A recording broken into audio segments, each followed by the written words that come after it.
So, good evening and welcome, one and all, to Super League Raw Weekly. Great to have your company. And if you missed it on Sunday, then of course we did a 1 hour tribute to Rob Burrow. Go and catch that later on this evening or tomorrow on our YouTube channel. You can also download it as a podcast. Tonight we will continue to pay tribute to Rob Burrow as well as get back to a little bit of normality. Super League Raw Weekly. Rob would want us to celebrate this great game of rugby league, everything about it like we normally do. That's exactly what we're going to do tonight. We're going to celebrate it in the name of Rob Burrow. We're going to look forward to the Challenge Cup final and all that's going to be coming this weekend. Do not go anywhere, because, as always, we're the only place to be at 8 p.m. on a Tuesday night. I'm going to start with Joel. Of course, Joel couldn't be with us on Sunday for the tribute show. Joel, over to you. I'm sure you'll want to say a few comments. Yeah, with Rob, you know, like, I can't remember exactly who said it. I think it was Greg who said, "Don't let the disease define who Rob was." And a lot of players, when you look over the careers and you say, "Oh, do you remember their try?" The try. So I'd say that with Rob because there were so many of them, and he was one of the most outstanding players. And we're not saying this because of course, what's happened, but we're saying it because he was one of the greats of the Super League era, and he was an inspiration to so many that want to start playing rugby that never thought they could. For some people that never got a chance to play rugby, they didn't do it because back in the 80s it was known to be a big man sport, and Rob changed that in every way possible. And to see like he was a little Rottweiler in a Jack Russell's body, it was quite incredible. And he's going to be sadly missed. And anybody who didn't get a chance to ever see him play live, which I think we were all extremely lucky to do so, I must urge you to at least go back and look at every highlight you could possibly can, because he won us up one of the most amazing players I've ever got to see. Yeah, couldn't agree with you more. Some tributes also coming up on the screen. We will continue to pay tribute to Rob throughout tonight's show. As always, like, comment, subscribe, share. We'll make sure that we give you your shout outs during the course of this evening's show. Get commenting right now. Let everybody know that you're watching Super League Raw Weekly. We need your support to grow this community, as always. I did put a little plea out for people on our Facebook pages to put on their thoughts with regards to Rob. You can see some going across the screen at the bottom. I picked a few out as well. This one really did pull on the heartstrings from Sharon. A true inspiration, a true gentleman, a great rugby player. I try to be positive about my MND and raise what money I can. Thank you, Rob, for giving me hope and inspiration. Rest in peace. Now, you brave warrior. That's a tough read, that one, but well done, Sharon, for posting that one. Robert Higson joins us most weeks on Super League Raw. He said Rob was a one in a million, a world-class rugby player and a courageous family man who never took a backward step. Only when I read his book did I realise how brave Rob and his family were. That was Robert Higson. Tina, she said, legend on and off the field, a little man who had a big impact in the world of rugby league. Rest in peace, Rob Burrow, thinking of his family and teammates at this sad time. I'm bringing just the tributes to a close at this part in the show. Nicola Burtonwood, another Super League Raw member, said Rob's an amazing man, an absolute inspiration to everyone. Love watching Rob play rugby. Brilliant character with an amazing sense of humour. Even after getting diagnosed with his cruel disease, he campaigned and raised funds to support research to MND alongside Kevin Sinfield, who is also an absolute hero in my eyes. Thinking of all of Rob's family at this incredibly sad time, you will never be forgotten, Rob Burrow. I think we echo all of those sentiments. Greg, not a dry eye in the house, the BBC documentary. I have to say, I think right across the media, what they have done in terms of paying respect and homage to Rob has been incredible. But I have to say, hearing Rob say over and out, that was... it was... Yeah, we were watching that, and I heard, we were watching it together, and I think when I heard Zoe sobbing at that, my youngest, it was like, wow, because she never saw him play live, and for her to be touched like that, yeah, not a dry house in Shez Nixon last night when we watched that, I've got to admit. But yeah, I think I said this on Sunday. Can sometimes be a little critical of the BBC, and rightly so sometimes for the way they treat rugby league.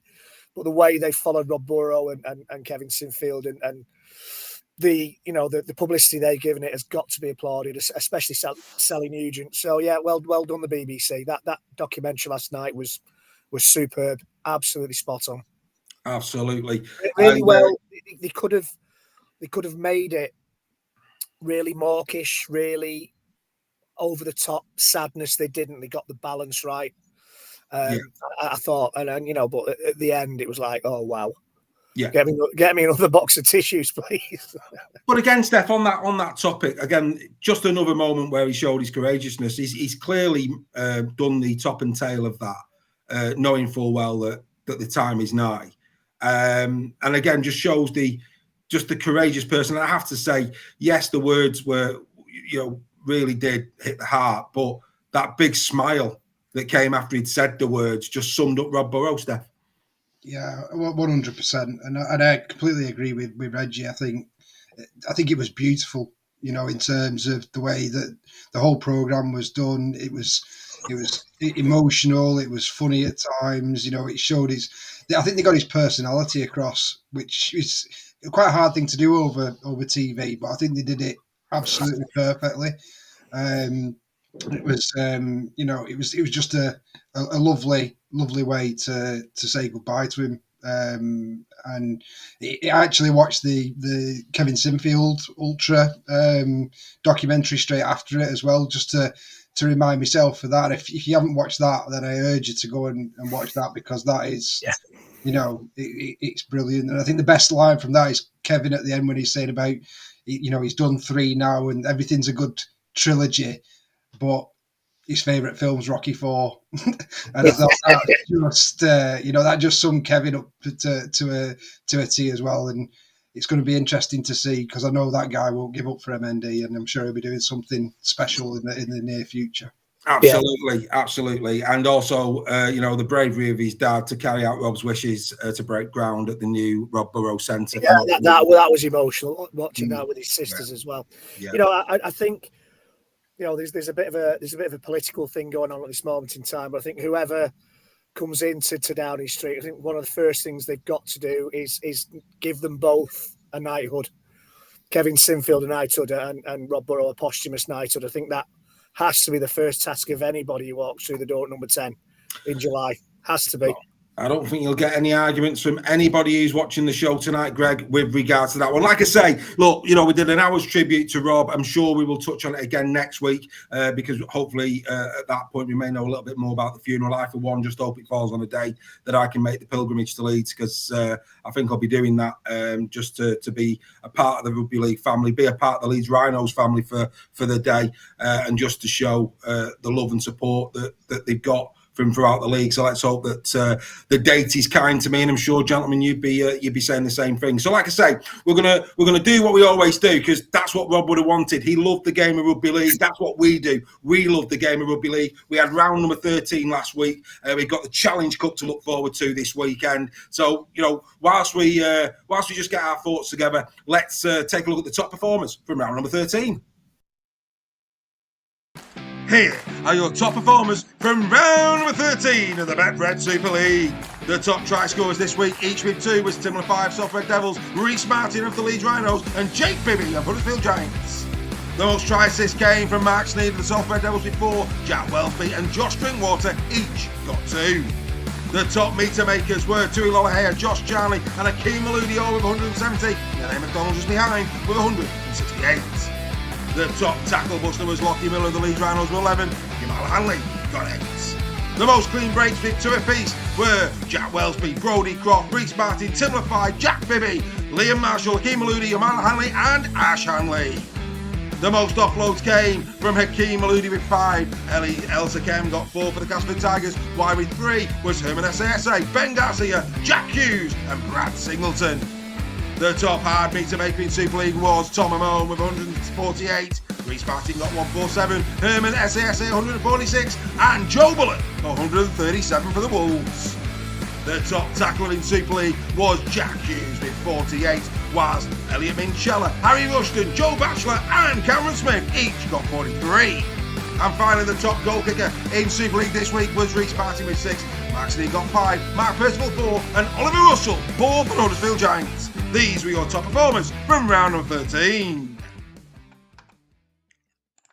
They are the top performers from round number 13, and these were the results. Not quite sure there why I've got the Tigers for the Saints. That's disappointing. 24-12, of course. In fact, what on earth is that? That is nowhere near. My apologies. That is just not.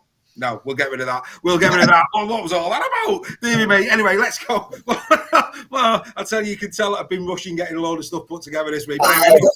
Don't worry about it, Dave. Don't worry about it. I'm trying not to. Anyway, let's just confirm what the scores were. Salford Red Devils 34, the London Broncos 4, the Hull KR 12, Lee Leopards 0, Rhinos 32, Castleford Tigers 4, the Wolves 18, the Warriors 19, Saints beating the Dragons 24 points to 12, and the game that started the round, the Huddersfield Giants finally getting a win at the John Smith Stadium, 24 points to 18. Let's have a little chat then, gentlemen, about a few of these games. Joe, we'll start with yours, the game at the John Smith Stadium. Over the hill and far away, and then Hull come back. Joe. Who's starting? Oh, me. Go again. Come on, Joe. Well, you usually come to me last for Huddersfield. That's fine. It was. I don't really know how to describe that game because I'm obviously really glad that we got a win, and you know, gritty win's better than no win at all. But I think the fact that we were so many points ahead for so long, and then just whether it was complacency or Hull just got better, I don't know, because I don't think either of us played very well.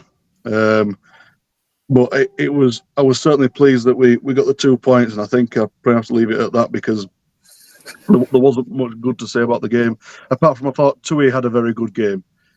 He seems to be really leading from the front foot now. He seems to be taking more of a leadership role within the squad.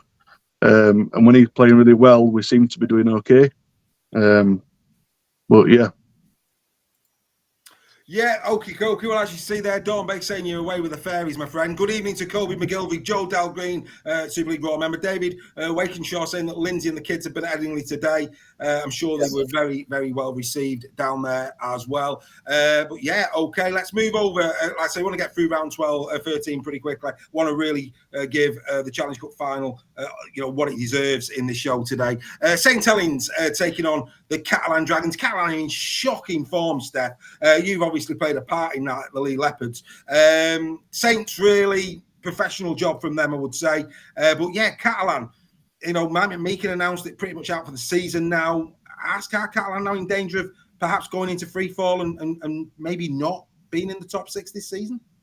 But you've got to put them in that category now, I think. After recent results and surprising after starting quite well. They have been vulnerable, haven't they? As we showed them, and Huddersfield away in the cup and stuff like that. So the teams that are around them are very, very capable of beating them. So let's hope that continues next weekend as well. Well, yeah. I mean, Saints, the top of the table, they're in good form. Played some nice stuff during the course of that game. So congratulations, of course, must go to them. The Leeds Rhinos 32, Castleford Tigers 4. Alex Sharp and the Brigade will be very happy at Headingley, Greg. They blew them away, didn't they? Quite frankly. Yeah, well, a very one-sided game. I don't think anybody expected anything less from that game. Castleford particularly poor this season. It was a bit of it wasn't the best. If you're a Leeds fan, obviously you'd be delighted with that. Was it their first win in a few games? 6, was it? Reece Martin 20 points out of the 34, had a stellar game. Yeah, and I think Dave's on about Leeds bombing a lot of points as well. Yeah, he did. Just going back to Joel's game, Huddersfield Hull. How frustrating must Hull fans be? That is the 3rd or 4th game where they've been way behind and lost by just a few points. If they'd started how they finished games, they'd have won more than they'd lost this season. Simon Griggs, Greg, I mentioned this in the Sheds, Greg. Simon Griggs in the pre-match press conference said that, you know, they had to start better, that they've been doing exactly that. And it was a carbon copy of the week before. Yeah, that's why I made the point, because of what you said. Yeah. But, you know, but the Leeds game, it was a little bit too... great for Leeds fans, not so good for Cas fans. Yeah, pretty much. Good evening to Freddie McGilvey. Good evening to Nicola Burtonwood. Nicola, we showed your comments about Rob Burrow earlier in the show. Yours were picked out. Lovely sentiments. Thank you very much for sending those in to us. We really do appreciate that. And welcome as well to Josh Grimes, a new Super League Raw member. Great to have you with us. And welcome along to the fastest growing community in Rugby League. Right, okie dokie. Where should we go next? Let's go to the KR game. Let's go to Steph's game. I never thought that you were going to win this one, Steph. I always felt KR were comfortable. You were too clunky. I think we bombed our chances 100%. But I think defensively we're outstanding. There were a couple of soft tries that KR scored, but you know, look at KR's home form this season. There's not many teams that will restrict all KR to 2 tries. And for that reason, I think they were there potentially for the taking. I think it was our own attack that let it down. I think Ipapi's not fit. When he makes that break last season, he'd be under the sticks. So, you know, you throw them kind of things into it. And I think Amon's trying to do everything on his own in that in them forwards. He was missing Mulhern massively. So, you know, we still got Asiata out as well. So I'm not too downbeat about it. I expected us to lose. I did have it slightly closer. I had it 1-8, but I wasn't far away. And, you know, I took a lot from that performance from defence. To go up there, I think, was a credit to our boys to only concede 12 points. Well, Dawn Baker, Super League Raw member, agrees with you. She says that League were great in defence. She agrees with Steph. Well, let's talk about something that was far better on that field of play. Wonderful try from Nine Levels, Hull KR at their very sparkling best. Mr. Scholes, what do you think? Yeah, he for me was the standout player. I thought he was what a contrast in seasons he's had from changing clubs. And it looks like he's really enjoying his rugby. And you love to see that, don't you? Because he's obviously a very quality player. Playing under Willie Peters is obviously doing him a world of good, and we hope that carries on and he goes on to bigger and better things and does, you know, really well at Hull. Joel, forget clubs. The man's a diamond, Greg. He's a diamond. Thought Tyrone May was good in the build-up as well. Absolutely. Great try. The first one could have gone either way. You know, you've seen him given. If it goes up as an no try, it's interesting. But yeah, that second try, 12-0. I think highlights Lee's defence, the stint that Lee put in defence. But yeah, that second try was a decent try, let's say. It was tremendous. Let's go now to the game on Sunday. 34 points to 4. Salford Red Devils beat London. London again in the first half. Very competitive in this game. It's absolutely unbelievable this season. 6-0 at half-time. London right in the game. And then whatever Paul Rowley said in the sheds, it worked a treat. Tim Lafay. I mean, what a barnstorming run. I mean, the only thing that was poor about that was the disgraceful attempt at Swan dive by Nene McDonald. Don't know what he was playing out there. I mean, you know, it certainly wasn't the cherry on top of the cake, was it? That was all Mr. Lafay. And also Mark Sneed on the day. You know, that little chip over the top for Dion Cross. A couple of nice grubber kicks as well. He was on fire. Salford second half, you know, the entertainers that we know that they are, Greg. Yeah, Tim Lafay is just we said this last season about him. He's just a magnificent player, Tim Lafay. I genuinely think he would walk into any Super League team.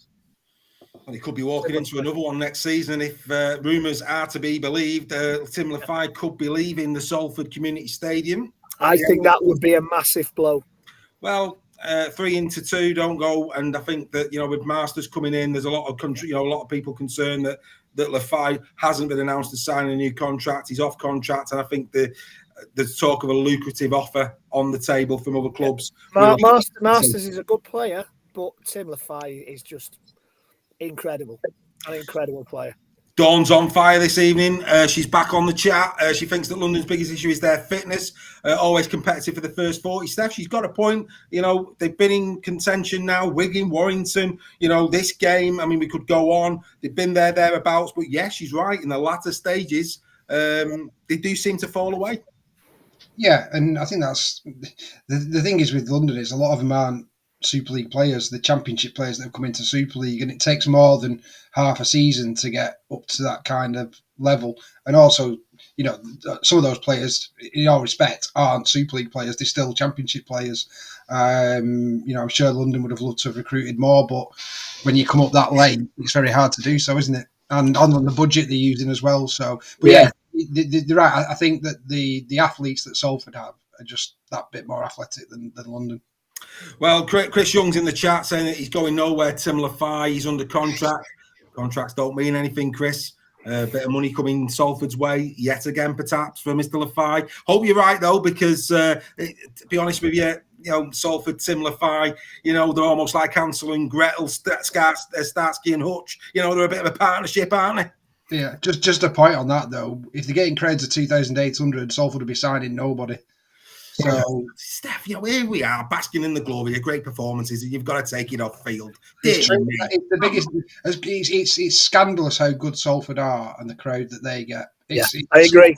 Yeah, no, and I don't disagree. I think you're. I think the best thing that could happen to Salford is the actual swap of grounds with the football team.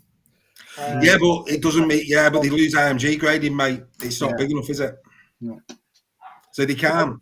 The hands are tied, mate. They can. Yeah, it's a strange one, isn't it? Because, you know, you're getting gradings on the stadium and not the crowd. And atmosphere, you know, fan experience and all that. Same at Huddersfield, you know, it's same at Huddersfield in terms of, you know, fan experience. It's better in a, you know, it's better. I mean, it's like, you know, perfect example, the next game, Warrington 18, Wigan 19. Atmosphere was superb at Halliwell Jones Stadium on Saturday afternoon. You know, that's what you want to see. Right, let's go first and foremost to, for me, the non-controversies of this game. There's been quite a few people having a little bit of sport on this. Pete Mason, another Super League Raw member, says there was no consistency, that there wasn't too much difference between the Moylan one and the Kieran one. He was quite filthy about it in the chat. But what I would say is this, you know, the bottom line is this. The match review panel gave 3 matches for both. Now, that completely kiboshed any chance of Wigan getting it overturned. And for me personally, both of them didn't look great. They didn't look great. And I think that, you know, if you're going to allow those to go, I think you've got real issues in terms of HIA protocols. But no, not just that, sportsmanship within our game. There's no doubt about it that Dupree, it wasn't the hardest of headbutts, but he's motioned towards him and he's made contact. It's not a good look for the game. Matt Pete at full time coming out and saying he thought Kieran was going to get banned. Then he takes a look at it and apologises to Kieran. Don't actually know what for. You know, match review panel. Pressure from above. Probably because he criticised him in public, which, to be fair, Matt Pete doesn't normally do, if we're being honest. But for me, both of them, I think they've only got themselves to blame. I mean, Steph, your comment in the chat, I think in the WhatsApp group, was you don't like seeing the best players not playing. Neither do I. You know, we want the best players on the field. And I think, you know, in closing on this, not only Kieran, but Liam Marshall was carrying a knock. Wigan have got so much depth in the middle unit. But we know Kieran, no Marshall. We'll talk about the challenge couple of minutes. That's going to be problems for them, perhaps, to plug those gaps. But I'll just quickly go around the lads. Joel, Kieran, Dupree. Did the punishment fit the crime? Yes or no? I think it has to do. Yeah, especially when you slow it down for the Kieran one. Wow, the more you watch, the more you go, oof. You know, and I think all of us are watching it as well. So, yeah, you know, it's one thing going at a man that's on his way down, but when you go in with a shoulder, that's a different story. Yeah. And Dupree? That one I've not seen. I've not actually seen that one. Fair enough. Andy Bibby, it's criminal not to take 2 points and off when 7 behind. Fully agree. You were going ballistic about that in the stadium, weren't you? Yeah, we take 2 penalties in front of the sticks. We kick them with 3 points behind. It's, you know, Wigan could very well have just kicked into gear and turned it on. And Bevan French had one piece of magic all afternoon, and it leads to the try that wins the game. He could very well have done that. He could have been playing with it himself. But I'm all with Andy there.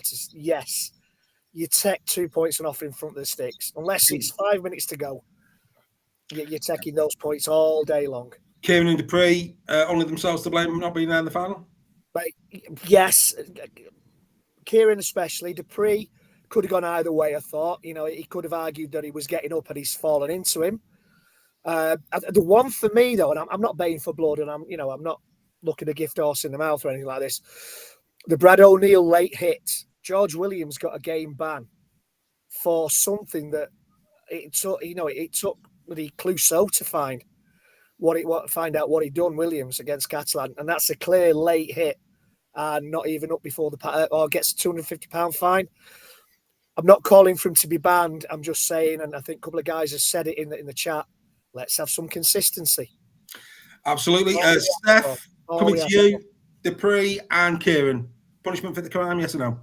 Yeah, I think we the Kieran one's a stone wall of 3-game ban you'll ever see.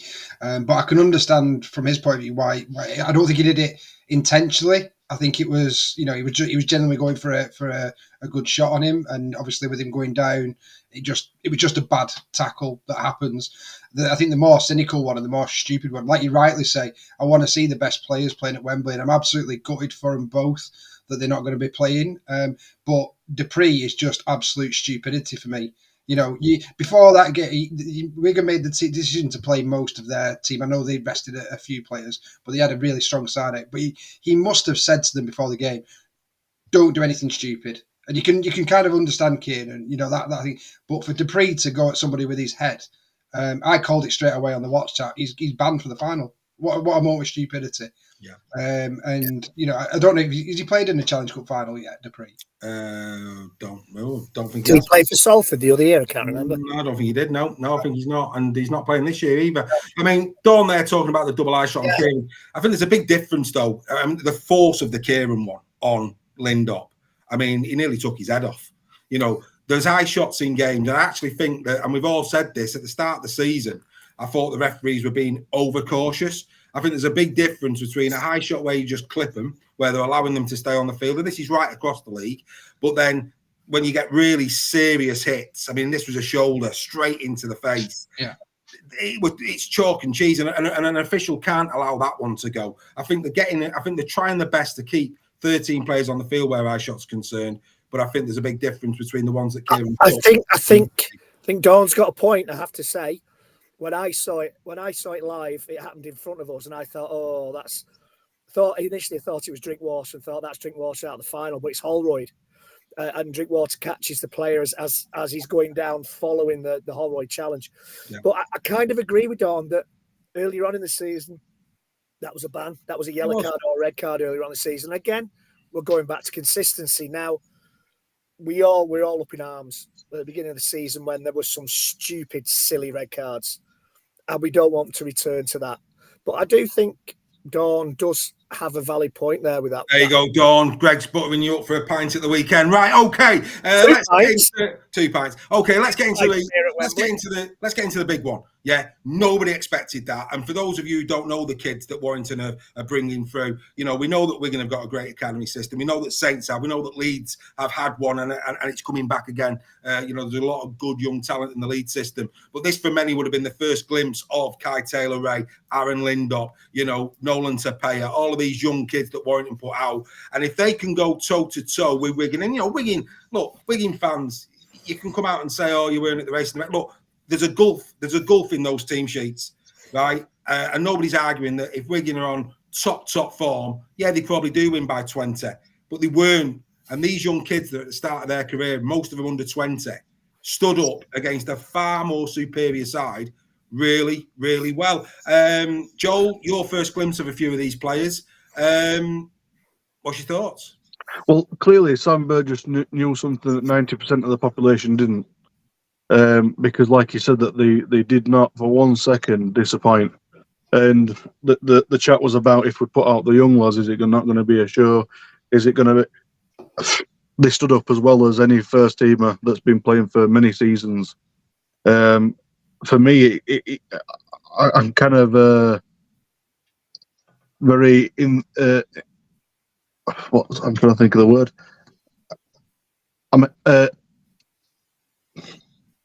optimistic for. Oh man, my head's everywhere. Optimistic for any Wire fans seeing their young players coming through like that. Under a Sam Burgess team, I think that they're going to play that extra bit. They're going to go the extra mile to impress, because they want to get a starting shirt, which is going to be very difficult in a team like Warrington, especially now when you're looking at the kind of squad that you're building. You're going back to being up there with the Wigans and St Helens, and you've got some good years coming. And I think this is nothing but great things, because when you can put out your young lads and give them that Super League game time, especially against a team like Wigan, who was pretty strong, very, very strong, in fact, that's got to be good reading. Absolutely, Steph. Obviously, you've seen a couple of these boys before, but yeah, to a man, these kids did themselves proud, didn't they? As Dorney's saying, they did. I thought they were absolutely outstanding. I did fear before this game, even though I backed Warrington 1-8 before knowing the team that he was going to put out. I did think when I saw the team that it was going to get ugly, and massive credit to those young lads. I thought they were outstanding, and they went toe to toe with a very, very good Wigan side. I will still stand by my point of I think it was a mistake by Warrington.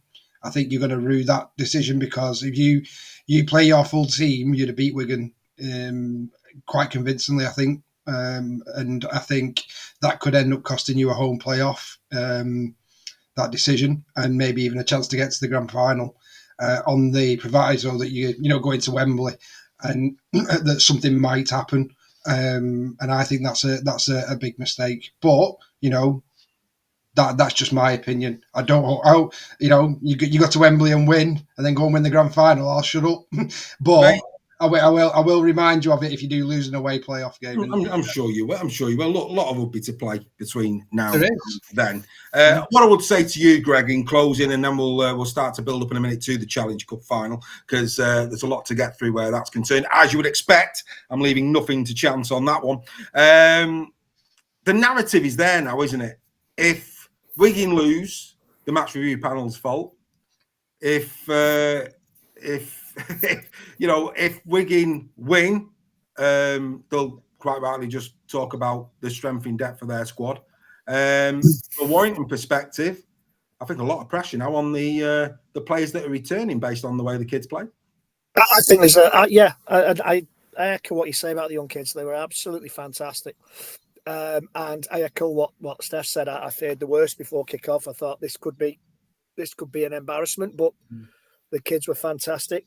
Yeah, there's always going to be a narrative going into a final. It's just a shame the two teams had to play each other the week before. Yeah. It's nothing we can do about that. It's the way the fixtures fall.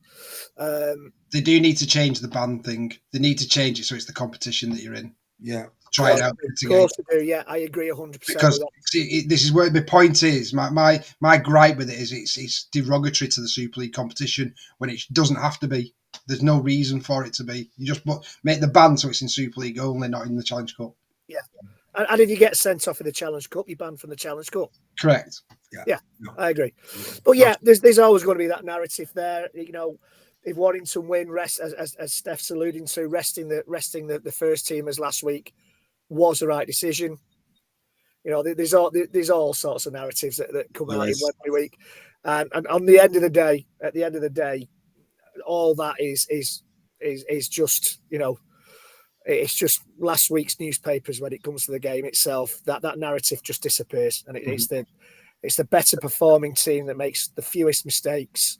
Yeah, that wins week in, week out. Yeah, no, I can't disagree with that. I can't disagree with that at all. Right, okay. Before we move on to that Challenge Cup final, like I say, we've got a lot of detail, a lot of interesting chat coming up where the Challenge Cup is concerned. Let's just have a little laugh at the Goldthorpe and the Man of Steel. It'd be wrong of us not to do so. Starting off with probably the Leeds game, actually. Martin rightly getting 3 points at the Albert Goldthorpe, 2 for Croft, no arguments with that. Sam Lizone, a point. Aletsky battered him. in terms of performance. I mean, can anybody understand? I mean, if anything, Kane Robb deserved the points for standing up to him. Yeah. Did anyone see that? I don't know where they got that from, to be even being perfectly honest with you. No, neither do I. Mellor got a point in the Salford game, which they seem to like Mellor. They seem to be giving him 2 weeks in a row. Yeah, 2 weeks in a row. I mean, don't get me wrong, you played decent. You did play decent, but yeah, not. Mellor, he's had better games earlier on in the season, and he's not been rewarded. Mm-hmm. And it seems like they're rewarding him after the effect. Well, to be fair to the Goldthorpe, that's about as funny as it gets with them. The Man of Steel. Oh, what a joy to behold the Man of Steel have been this week. Adam Clune, 3 points for Huddersfield. Joel, didn't see that? No. I wouldn't really give him. I wouldn't have even given him a point at all. To be honest with you, it was just average. Oh, don't worry about it. They gave Ben Reynolds 2. There was genuinely nobody at that game. Mate, all I will say is when the backsies turned, whoever the reporter was, he was obviously in hospitality having a right good do, because 3 for Clune, 2 for Reynolds, and 1 for Bibby. I mean, Bibby, for 2 tries. I've got no issue with that. He was in the top 3. Bibby, albeit very nearly cost them the game at the end. And his defence was good. Defence was good, mate. Defence was good. Stay with us, Greg. In terms of... Oh, yeah, Greg, here we go, mate. You're going to love this one. Warrington Wigan. 3 Man of Steel points go to Sam Powell. Now, let me just clarify this. Let me just clarify what... Did he still think he was playing for Wigan? No. Come on. Sam Powell, right? Let me just clarify this point, all right? We did something similar with Horton at the beginning of the season for FC. Darryl Powell gets 3 points for the Warrington Wolves because he made 31 tackles. Not bad. Powell, best on the field. Sam Powell. But he carried the ball 3 times for 10 metres. He gets 3 points. I mean, it's absolutely embarrassing. Holroyd got a point, and they gave 2 points to Bevan French. But how Sam Powell got 3 points, I will never, ever know in a month of Sundays. Frawley got a point for Leeds. Didn't see that. They gave Maludi a point at London. I sort of see that, albeit when your team's been battered, I think it's generous to give a point. Maludi made a few errors as well. He did. He was a bit all over the place. Was Akeem Maludi in this game, if truth was to be told. But yeah, I have to say, and here's one for you, right? I mean, going back to Warrington, Drinkwater wasn't even in the top 3. I mean, what game you're watching? I mean, nobody's criticised. Nobody's criticised Drinkwater more than we have. Yeah, but he had a great game. He was top 3, easy.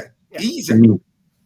Unbelievable. And Dawn Baker's in the chat saying what, Peter Mason saying what, they're all auditioning to be David Tennant in Doctor Who. I mean, that's basically what's going on in the chat, and rightly so. It's an absolute outrage. Anyway, we always like to hold those people to account. Absolutely shocking. I'll tell you what is also shocking, okay? Not a single Warrington youngster or player found their way into the team of the week, which for me, again, does make me chuckle, I have to say. Ensemba got in there for Wigan, but only Ensemba. Again, you've got to be concerned in terms of where these panels come from. You really do. Good to see though that Aletsky got a shout. I thought Aletsky over Lazard. I mean, that's the mad thing, isn't it? So yeah, Chris Leaning's in there. I mean, Aletsky gets given 3 points there. Didn't get a single point in the Man of Steel. So I'd love to know who's doing the official Super League Team of the Week and who does Man of Steel, and did he actually talk? Because it's just... It beggars belief. It really, really does. But there you go. Right, the league table. This is how the league table looks after 13 rounds. The Saints and the Warriors now sit top on 20. Then it's the Robins and the Wolves, Dragons and Red Devils top 6. Like I say, Dragons in 3-4. Good results for both the Rhinos and the Giants this week, keeping them in touch. Well, certainly the Rhinos in touching distance of the top 6. The Leopards now really need to start, beating those teams around them to climb up the table. The Broncos and Hull FC remain at the bottom. Super League Raw news, of course. Don't forget, ladies and gentlemen, the Super League Raw quiz night is back the 17th of June. Members, do not panic. Your tickets will come on email. Just keep an eye out for email. They'll be there in plenty of time for the 17th. Come and join us for the Super League Raw quiz night on the 17th. All questions are multiple choice. So, you've got a 1 in 5 chance on every single question, but it's a good laugh. It's a good giggle. There's prizes. Come and be a part of the community. Go over to the Eventbrite page. There's the QR code for that. Just go to Eventbrite, put in Super League Raw online quiz. It is an online quiz. You need 2 devices, one to watch, one to talk, etc. And the other one, of course, will be your phone to play. It's going to be absolutely outstanding. We would hope to have your company for that one. Right, before we get into the Challenge Cup and all the merriment and preparation and analysis for who is going to win at Wembley, shall we see who the team of the week is at Super League Raw? Yes, let's. Here it comes. Is proudly sponsored by the Good Estate Agent. Join the Rugby League community in trusting Stefan and his team when you are buying, letting or selling property. It's the Super League Raw Team of the Week for round 13 with the Good Stage of 2024. Here we go again at fullback. It was out with the Hoy and in with the boy at FC, and Logan Taylor had a performance beyond his years against the Giant, showing everyone that he's ready to take on the challenge at 2. Here's another exciting youngster in Aaron Lindop, who stood up well to the challenge of the mighty Wigan Warriors at the HJ. At only 17, Aaron has the hairstyle befitting of a hair shampoo commercial, but Trezor May is in his rightful place on a rugby league field. At 3 is Tom Opperchick, Paul KR. A vital try put the Robins on course for another win against the Leopards on Saturday. Tommy's no chick, but there's no doubt he ruled the roost on the left edge. At 4 is once again Tim Lafai. He brushes off defenders as easily as I brush my teeth. If you want to find a cavity in an opponent's defence, Tim is your man. Say cheese for the camera. At 5 is Jake Bibby of Huddersfield Giant. The man with the upside down head was in the right place at the right time to score 2 tries that should have been enough to put FC away. We won't talk about his knock on with a minute to go, will we? At 6 is Brodie Croft of the Leeds Rhinos. It's fair to say Brodie, like Annabelle, is doing his best to find the treasure at the end of the hunt to solve the clues as to why Leeds are so inconsistent in an attempt to somehow get his hand on the prize of Old Trafford. At 7, don't adjust your seats, it's Josh Drinkwater with a nursery on the field. The Wire needed their senior players to step up and have a wow of a game, and guess who did it? It was Josh, who probably had his best ever performance in a Wire shirt. At 8, there's no moving him. It's Herman S.A. He's making it look easy at the present time, with no defender safe from the destructive runs of this big fella. Quality! At 9 is Cruz Leeming, who provided the necessary skill and execution to turn Wigan onto the front foot, turning a 12-0 deficit into a 19-12 lead at half-time. Forget the Field and French combination, as currently French and Leeming have a match made in heaven. At 10 is a man who would have hoped to have played his way into Sam Birch's plans for the Challenge Cup final. It's Joe Bullock, another player who led from the front against a far more dominant Wigan pack and more than held his own. At 11 is Kalepi Tango for the 4th time this season. Not since the great Tango adverts of the 90s have we seen anything like it. Yes, Kalepi, he's just run down the left, then slapped a few aside and come out on top. I'm lost for words, Ralph. Marvellous! At 12 is Reece Martin, who scored a backful to ensure there would be no Derby Day blues for the Rhinos. If only Reece was a back for life, hey Rhinos fans, as he's going to be packing his at the end of the season and perhaps leaving your cupboard bare of conversions. Oh, Mother Hubbard, look away now! And finally at 13, a man in brilliant form this season, Cade Ellis, with Wigan surprisingly up against it at the Halliwell Jones. Ellis remained composed with more hits than Chesney and scarier carries than a Stephen King novel. This was not to be a nightmare after all. Give the man a platinum record. Ladies and gentlemen, this is your team of the week for round number 13.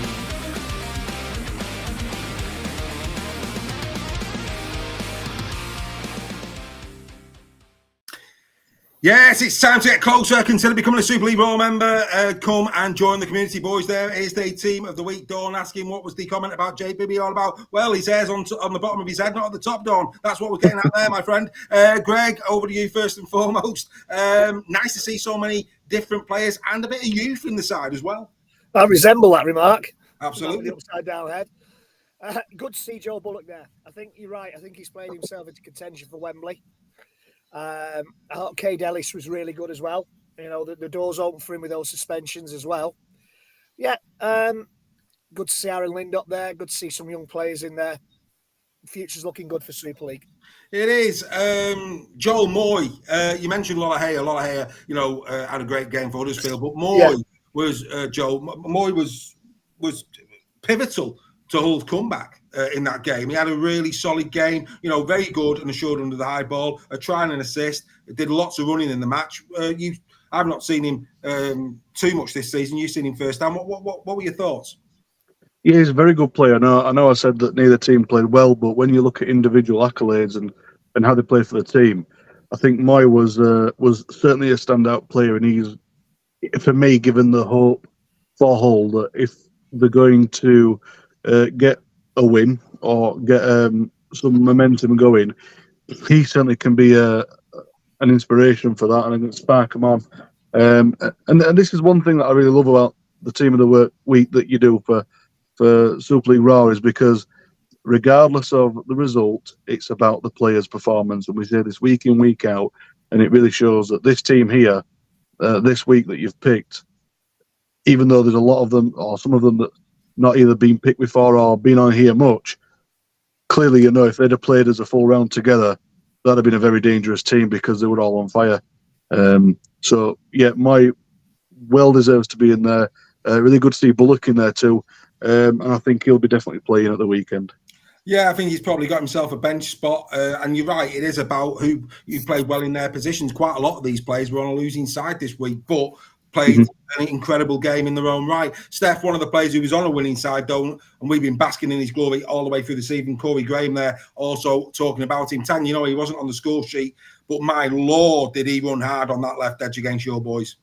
Yeah, he's been doing it all season, and you know, I think we're, you know, his biggest cheerleaders on this show, aren't we? You know, we think he's an absolutely outstanding second rower, and he proved that again at the weekend. I think it's good to see Brodie Croft back in the team as well. That'll be encouraging for the Leeds fan and their push for the top six, alongside Reece Martin as well. But I do echo your comments about Drinkwater as well. I put it in the WhatsApp group right at the beginning of the game. Drinkwater's on fire, and then the next play he scores a try. So you know, I thought he was absolutely outstanding. Yeah, absolutely. So there you go. Another team of the week is in the record books. That will be back, of course, the other side of round number 14. But before we get to round number 14, there is a little matter of a Challenge Cup final to look at. Before we get to that, though, it will be wrong of me not to just go into the prediction league. And Mr. Scholes continues to be top going into round 14 with 208 points. Then it's Schofield, then it's myself, then, I've not changed the order. Steph, apologies, my friend, you are actually in fourth now. Greg just took you by a point this week. And the fans formed well and truly down at the bottom end of the table. So, yeah, just the Steph and Greg one there the wrong way around. I do apologise for that. But a bit of movement. And Mr. Scholes, you're leading the charge, my friend. Maybe people start needing to listen to what I'm saying. Well, Sorry, what? Exactly.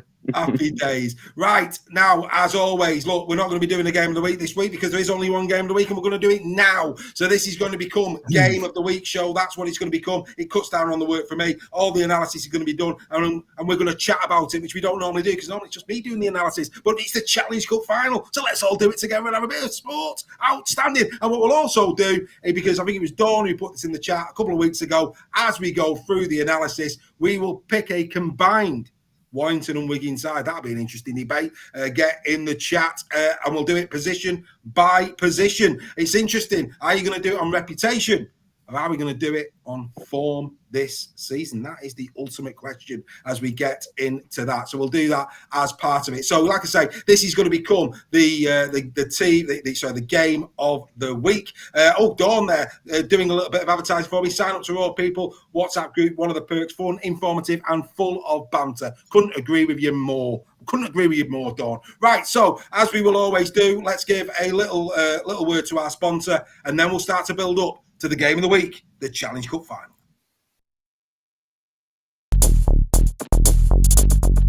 Here comes. Love that crunch. Let me add a little bit of spice.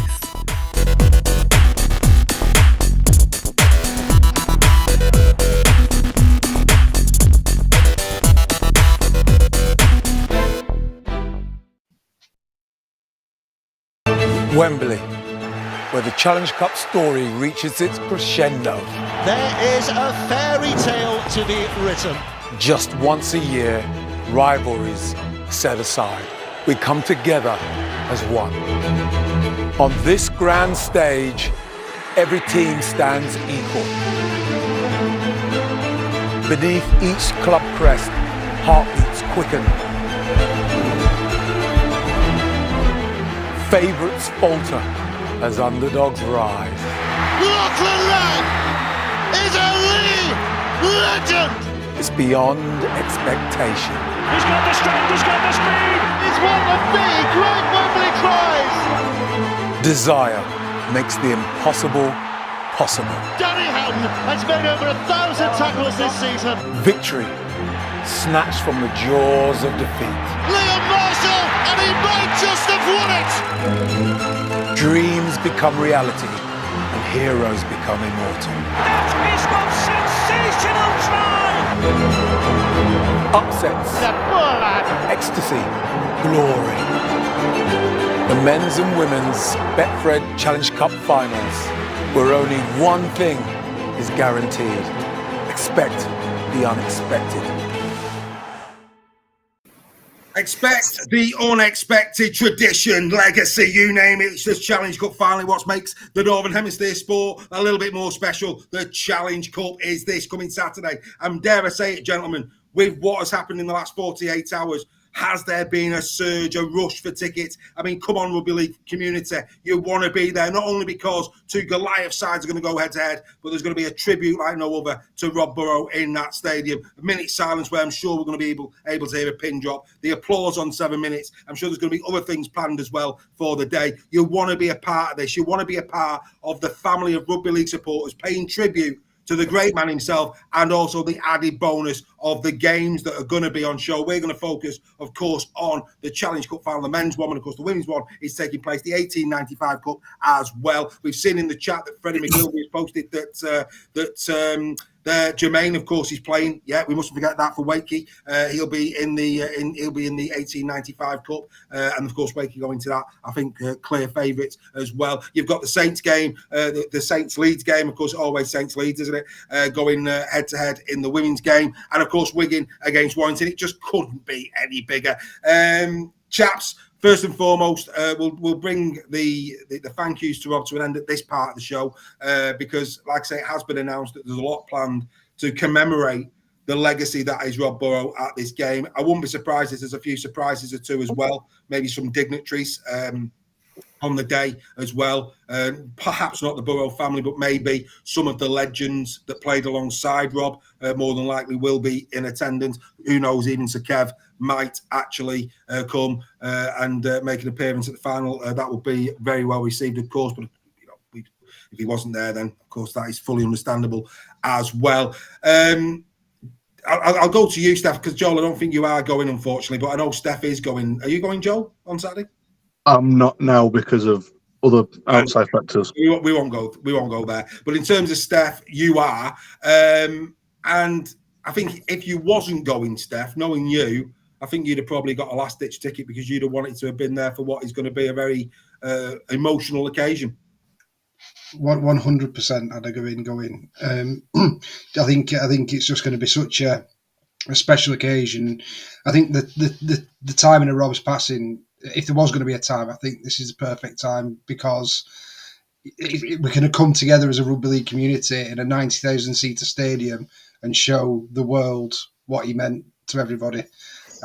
So from that respect, I think it's perfect that we get to celebrate his lives together as a rugby league family. And yeah, I watched that thing that gave me goosebumps. Obviously, with Lee's history last year, we're still the holders for 4 more days, so I can cling on to that one. But no, I'll be in Manchester Airport on Friday morning, flying down, and I'm fully looking forward to what's going to be a great weekend with my mates, and hopefully getting to see some Super League Raw members there as well. And please come and say hello and get pictures with us, and let's get it all over our community. What a sport we are. Spot on. I mean, obviously, people will want to be in the stadium for a reasonable time because of what's going to be going on with Rob Burrow. So I think the plan will be at the Rugby League statue no later than 1 o'clock. Between quarter to 1 and 1 o'clock, we'll start to arrive. Come and join us at the statue. We want as many people who watch the show to just come as a community before we go into the stadium to come have your photo. So I appreciate some of you might already be inside for the women's game. But for those of you who are coming a bit later, then, come and join us at the statue. Come and have your photo talk. Let's have a little bit of a chat, a quick drink, and then we'll all go in and enjoy some spectacular sport. Greg, you're going to be able to hear it. I mean, Rugby League fans do a bye with me better than anybody else. They do memorials better than anything else. This is going to be an electric atmosphere in what is a solemn. It will be quite solemn, but I think the atmosphere will just be electric, mate. I really do. And I really hope that we have a minute's silence and not a minute's applause, because no, it's a silence. It's good. It's going to be an applause on 7 minutes. So 7 minutes into the game, there'll be an applause. But it's going to be a silence before. I'm glad, because that stadium, Rugby League fans will show the world how classy we are. Spot on. That minute's silence. That we'll we are better than any other sport when it comes to respecting each other and to appreciating what those players go through on the pitch and what it means to us. So yeah, a minute's silence is appropriate, I think, definitely. I'm just sorry I won't be there at 1 because, as you probably know, my youngest, her club will be flag bearing before the women's game and the men's game. So we'll be there. We'll be in the ground for about 11 o'clock. So I'm sorry I'll be missing you at the statue beforehand, but I'm sure if you've got some good zooms on your iPhones, you'll be able to get a picture of me either celebrating at the end or crying at the end. Absolutely. And look, let's just go. We always say this. Let's hope we believe the winner. These two teams, I mean, Steph has said it, I think, at this moment in time, I know Saints are top, but it's as good a final as we could have hoped for. These two teams are playing some great rugby league. Let's hope it's a close one. Let's hope it's a real spectacle. Let's hope. I don't want a close one. I want to be 60. No. I just want this to be a great game, a really, really great game.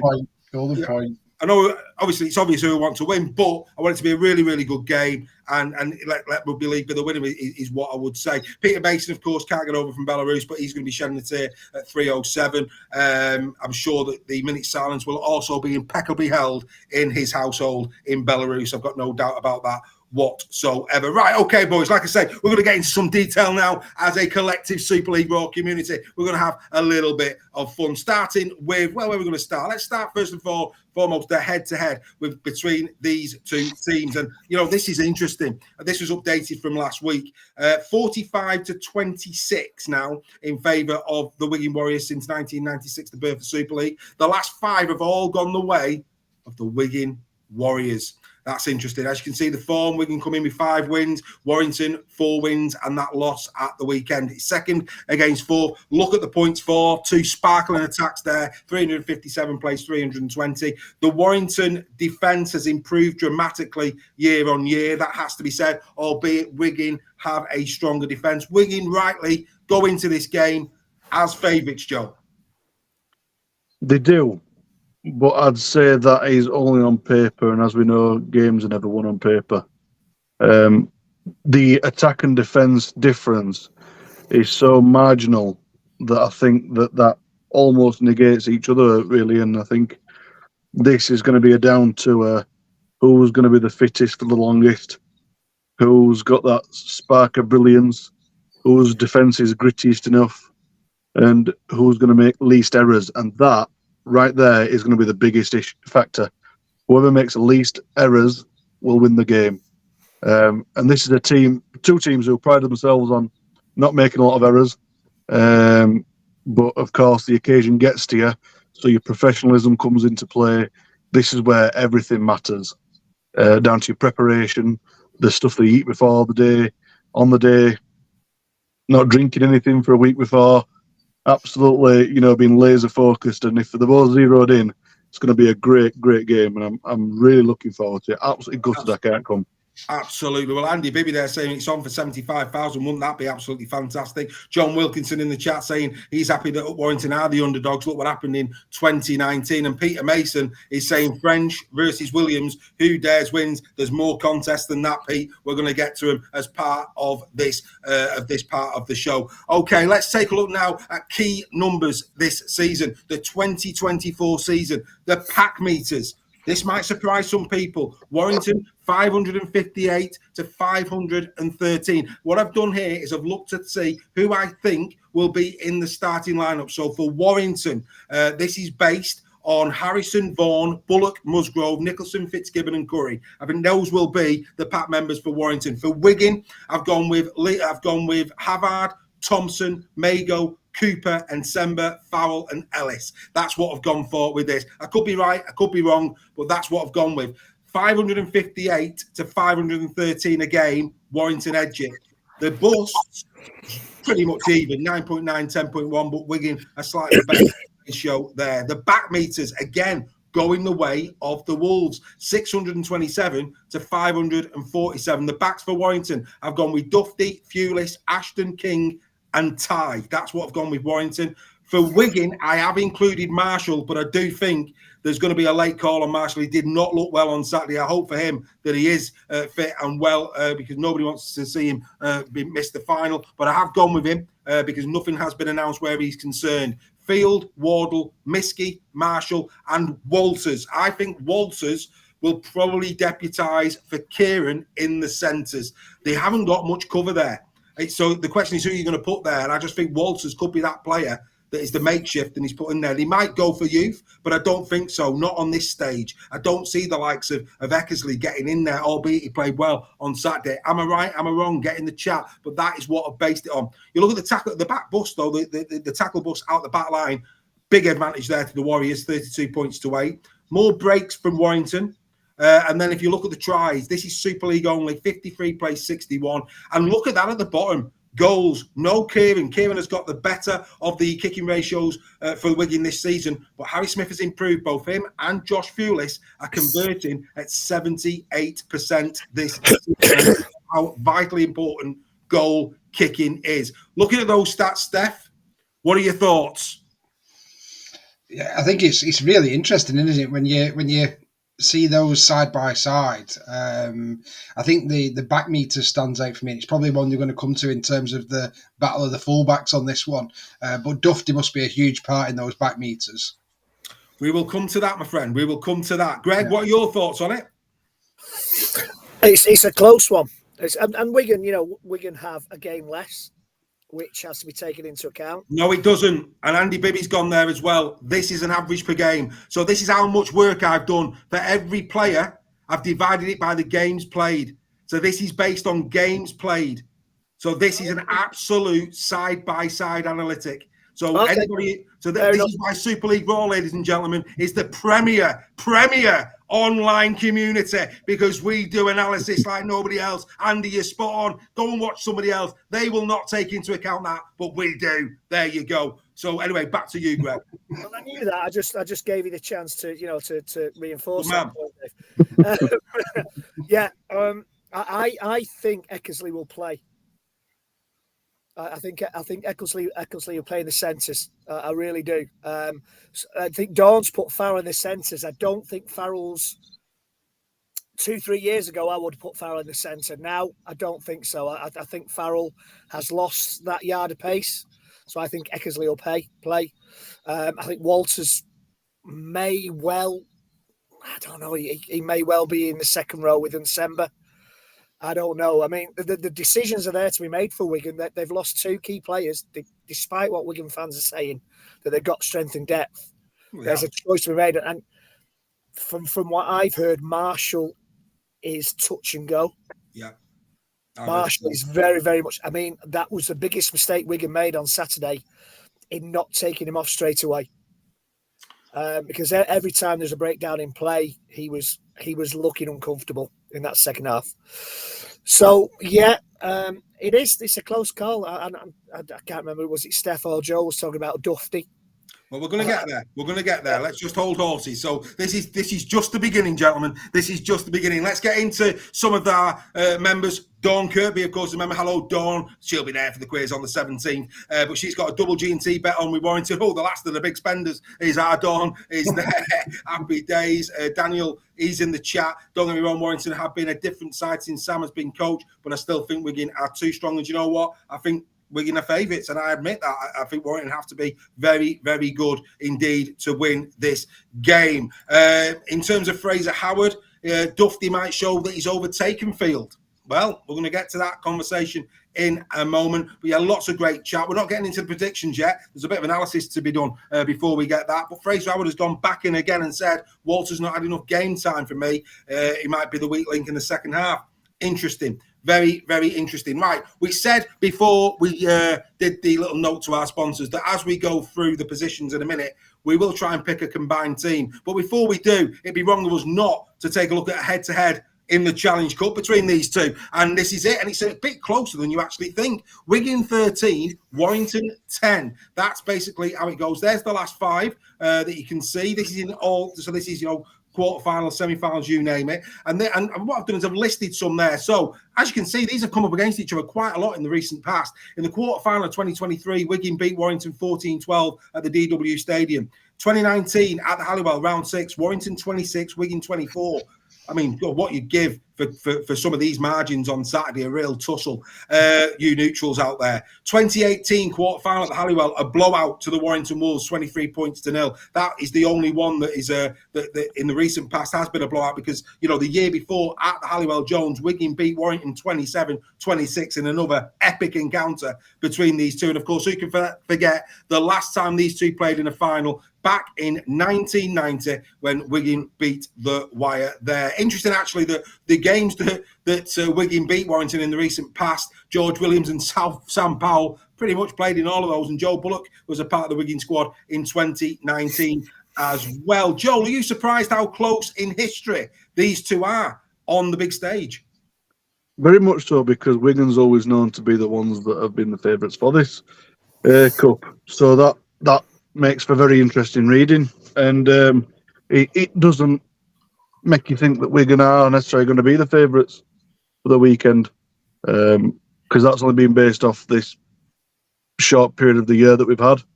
But when you're looking into history, that usually does play a part, because it's what players do think about, and it's the history of the Challenge Cup. So it's interesting for that 2018 where there was a major difference there. So it's going to be very, very, very close indeed. That was just a freak performance on both sides, I would say. I mean, we always say on Super League Raw, if there's a scoreline like that, 23 points to 0, one team was on and the other team was far off, and that's what happened that day. Steph, from your perspective, you're going to be at the final this Saturday, 14-12, 26-24, 26-27. What you would give as a neutral for a game that is as epic as that on Saturday? Yeah, I mean, it was awful last year, to be honest with you. I'd rather it had been, like Reggie said, a blowout. But no, as it going into a neutral on this one, I'm hoping of more of the same, please. But I can't remember the last time there was a big blowout in a final. It's been quite a while, hasn't it? They've all been quite... Leeds, wasn't it? Leeds and London, was it? Leeds. Leeds Hull KR. Yeah. Yeah. Leeds Hull KR when Briscoe scored 5, was it? KR, yeah, Briscoe. KR beat Warrington in the semi. Right. But I don't think there's any chance of that this weekend. I think it's going to be a very close game, and like I said, the closer the better for me. I'm just hoping it's a great game of rugby league. And Greg, final one on that last graphic for you. Heartbreak of 1990. It's for me one of the most enduring memories of for being a Warrington fan was the Mike Gregory try that day. For Mike to have had that opportunity in the Primrose and Blue to score at Wembley, it meant a lot to him. Heartbreak for Warrington that day. There'll be a lot of Warrington fans who were there in 1990 in the stadium on Saturday. Yeah, I was too. Redemption, all the rest of it. There is that bit of a narrative as well, isn't there? The 1990. There is. I think our Wigan friends will correct me on this, but I think the last final we beat Wigan in was the Lancashire Cup final in 1980. Knowledge, sir. We've beat them in semi-finals, in quarter-finals. I can't remember the last time they've beat us in Premiership finals, in Regal Trophy finals, in Challenge Cup finals. This is the chance to put all that history to bed. 44 years of heartbreaking finals against Wigan. It's going to be an awful but a brilliant afternoon. Do you know, Paul's asking there in the chat, Greg, do you know who's in the schools champions game? No, I don't, unfortunately. I think the lead team's there again. I think the Bedford team who were there last year, I think they've got there again. I think what I would say on that is they used to always have that schools game just before the actual final. And I think they put it really early in the day now, which I think is a real shame. What they did last year with that was an absolute disgrace. It was behind closed doors, and the parents had to leave after the game and then buy a ticket to go into the actual game. It was absolutely scandalous. That's not rugby league, is it? No. That's just not rugby league. But anyway, we're gonna let's not bring the mood down, because this is all about celebrating what should be an absolutely barnstorming game this coming Saturday. Right, let's get to it. Let's get to the battle of the fullbacks. Here it is. Oh yes, Matt Duffy and Mr. Field. Duffy's played 12 this season. Field has played 10. There is a difference in the tries, but it's fair to say, even with those two games different, Duffy outscoring Mr. Field this year. The assists a lot closer. The breaks 14-4, busts 87-46, and look at the meters. So even taking into account the 2 game different on every conceivable stat, Matt Duffy edges the fullback battle on paper. If we were picking a combined team on current form, Steph, does Matt Duffy get number 1? For me, he does at the moment on form. Yeah. John. Yeah. He has to. Before this graphic came up, I think it was clear that Duffy's been the better fullback this year, by a long shot, if I'm being honest, yeah. And the concern there, Greg, is that, let's be fair, Field has not been in his sparkling form, and that's a problem for Warrington, because he's that good a player, he could wait until Saturday to come to life. It only takes one piece of magic from Jay Field. On Saturday.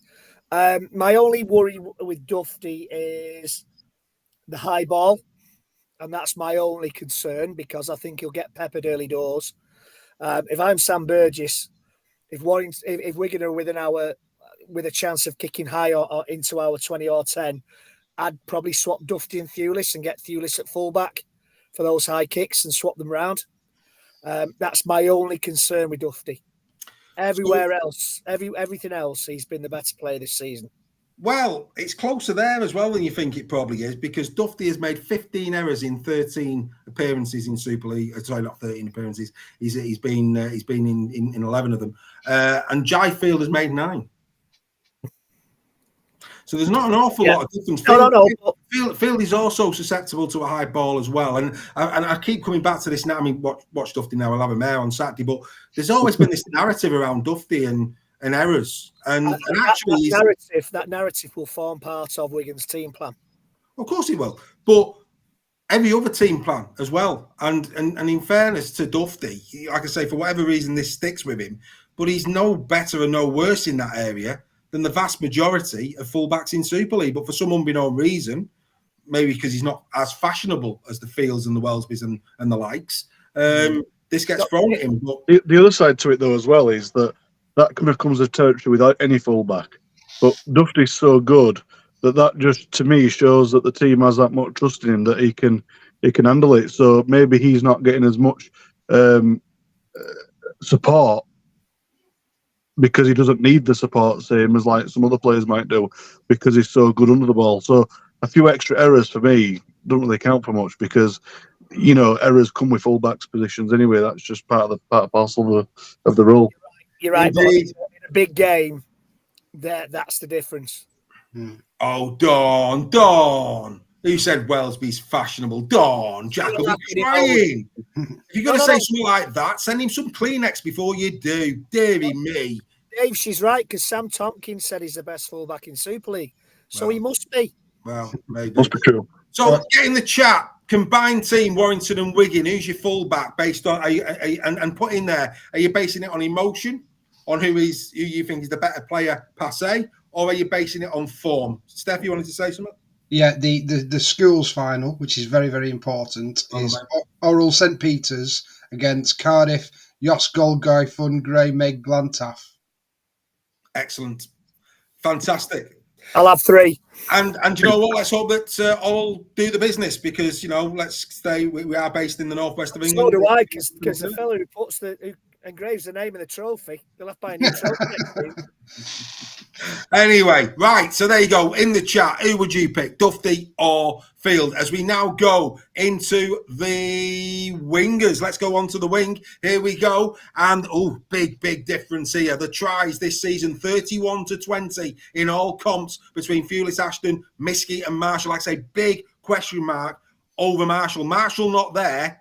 It makes a dramatic difference to these stats, because 19 of those 31 tries this season have been scored by Liam Marshall. That is how big Marshall is. 32 tackleables this season, 13 clean breaks as well from Marshall. That is how big a player he has been for Wigan. In terms of assists, 4 against 3 in all comps. The breaks per game, 2, 1.9, no difference. Busts, no difference. Carries, pretty much similar. The Wigan 2, a little bit better in terms of average meters per game, 249 plays, 218. And I am delighted, absolutely delighted for Abbas Miskey, because we mustn't forget, in 2022 against Huddersfield, Abbas Miskey was 18th man. He will surely be playing on Saturday. Talk about a man who's had to do it tough. He's now got his rewards. He's going to be playing at Wembley this coming Saturday, barring, God forbid, an injury. But yeah, Abbas Miskey, fully deserving. It's been wonderful to see his rise in Super League, and he gets to play the Warrington Wolves this week. Right, Joel, come to you first. The battle of the wingers. It's advantage Wigan, isn't it? Looking at this graphic. Yeah, if I was going to pick a 2, Miskey would be my number 2 anyway. I think so. That goes there. The biggest thing here is, when you look at the tries, that 31-20, if Marshall's out, that dramatically changes that graphic. It does indeed. That's how big Marshall is. So Marshall is Mr. Challenge Cup. I think we can all agree on that. And if Marshall plays, then you're going to be in a bit of trouble with your backs. But if he isn't playing, then it really is game on. And I think you've got the advantage there, because there's nobody in that squad, unfortunately, who can take Marshall's place with the same impact that Marshall has.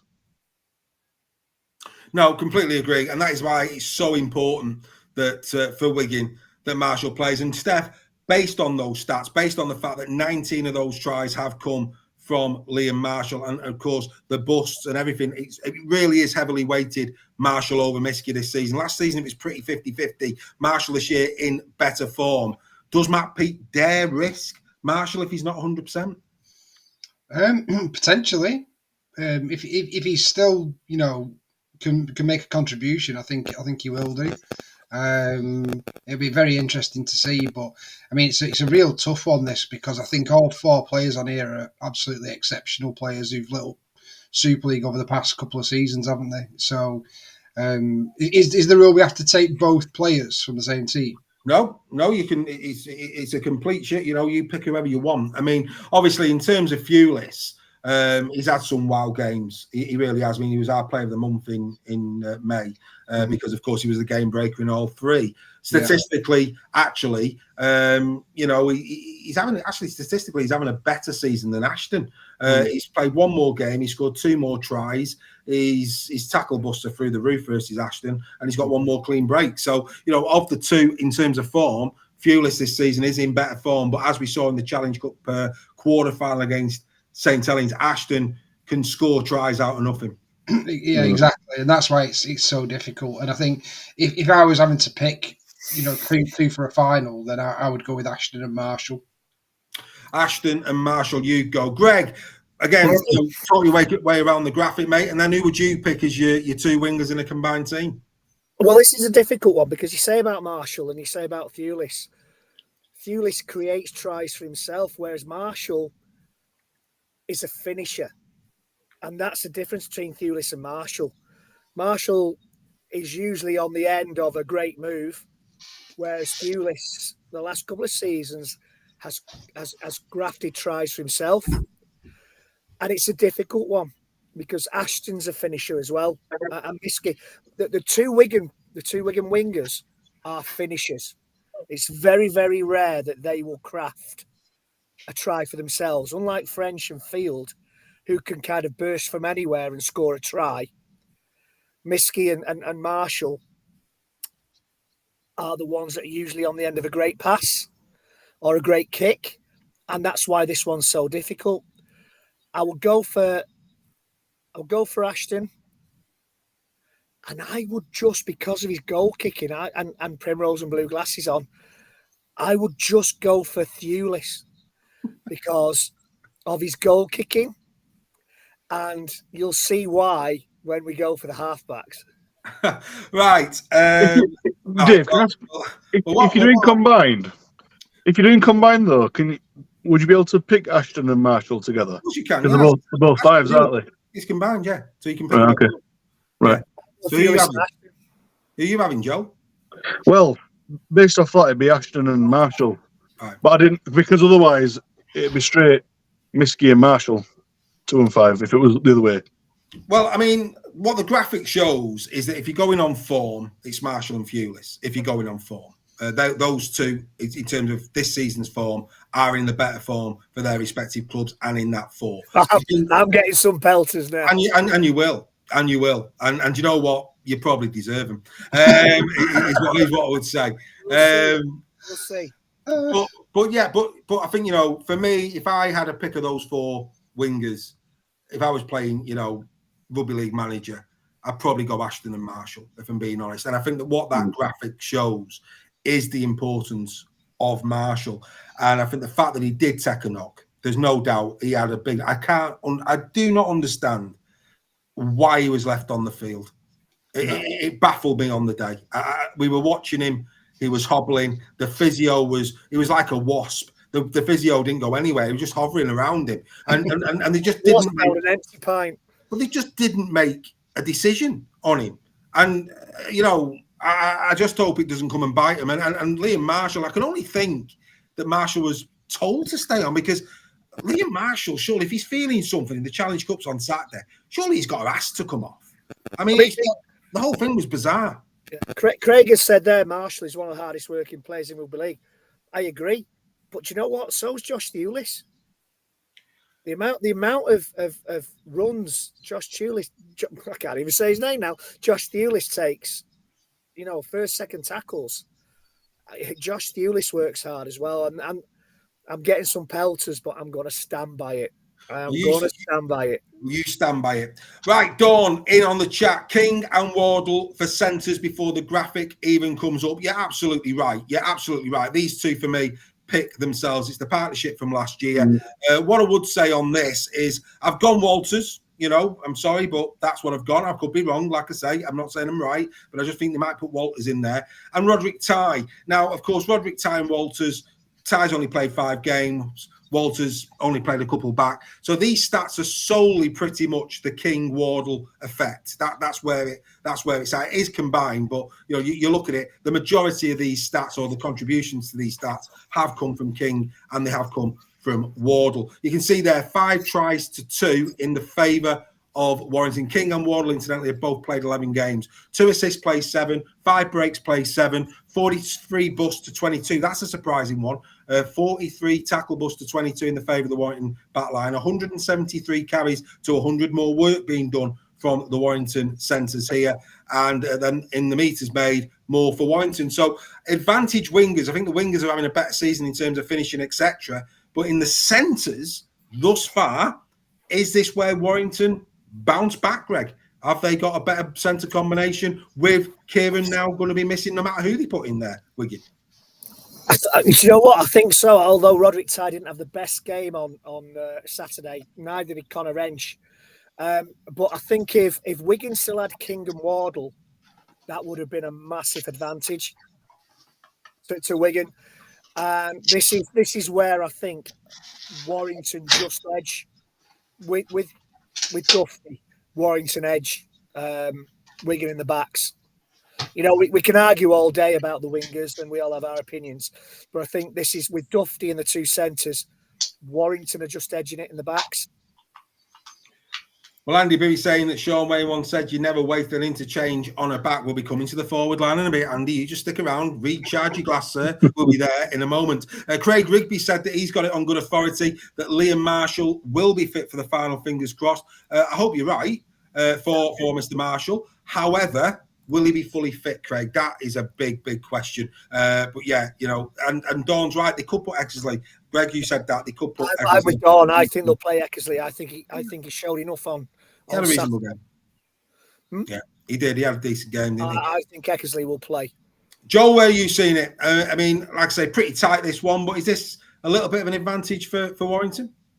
I think it will be with Kieran in anyway, to be honest with you, because the best centre out there for Wigan is Wardle. So I think it's a shame with Roderick Ty because he's not had the amount of games that the other players have had, and I'm not talking about Walters here.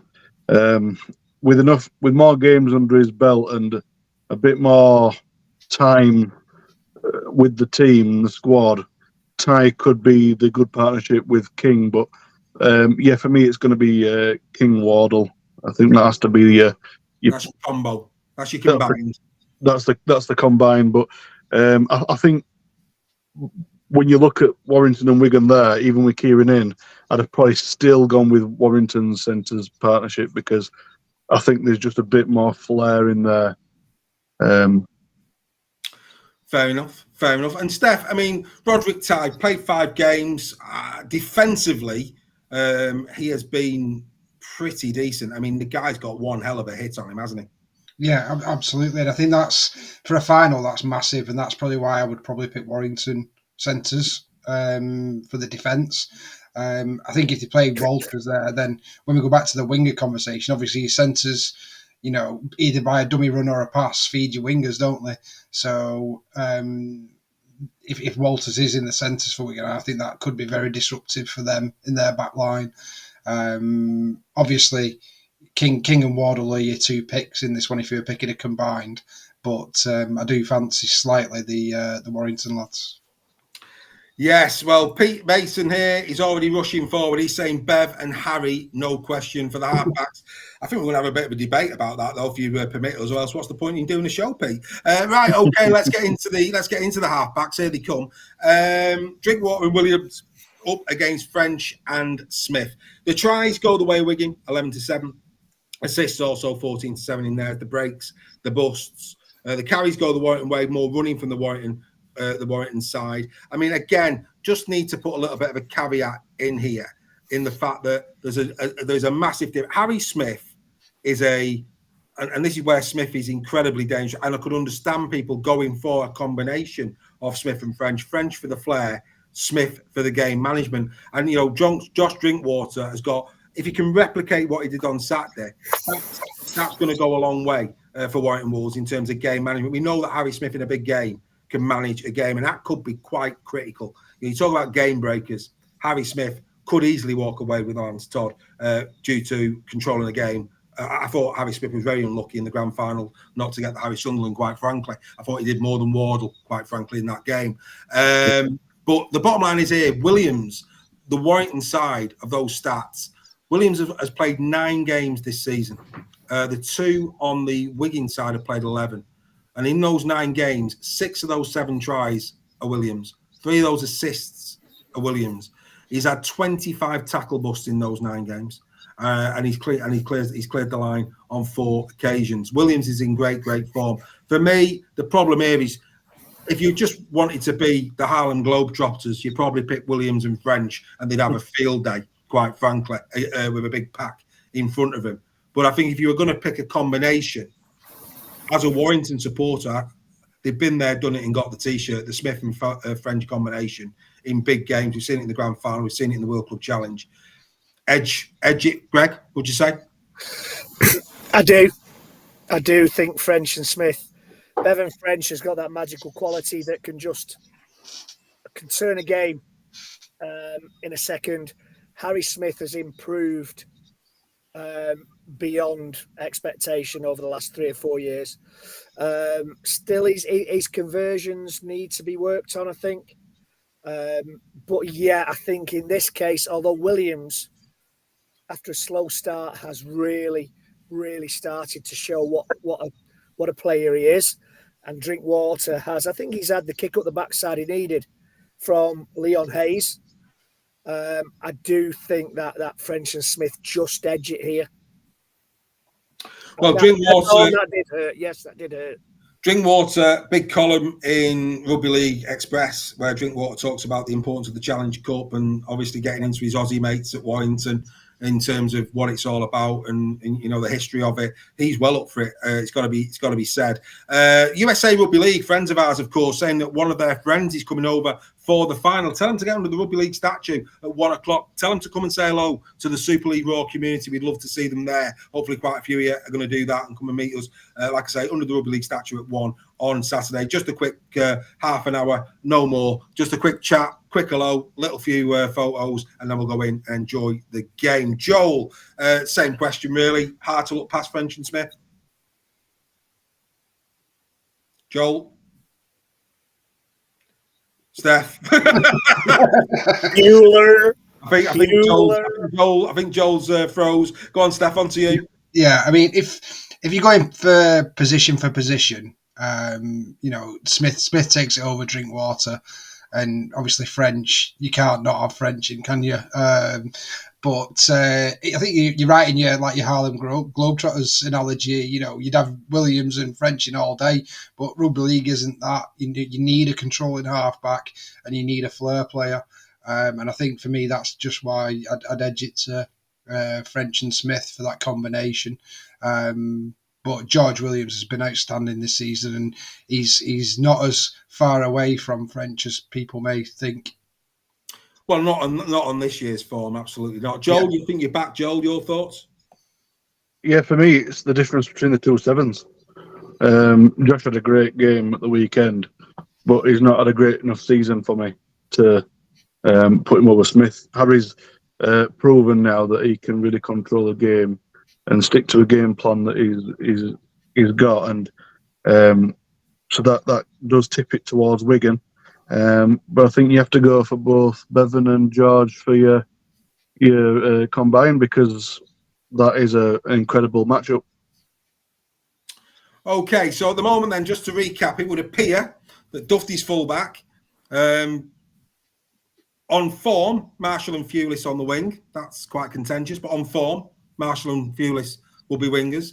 In the middle of centres, we're going King Wardle combined in there. So it's 50-50 at the minute, but the halves have now tipped it in the favour of the Wigan Warriors with a Smith-French combination, which, I think, I tell you what, it's some team we're building here, guys. It's some team we're building here. Right, let's finish off the spine. Let's go up to the hookers before we look at the front row.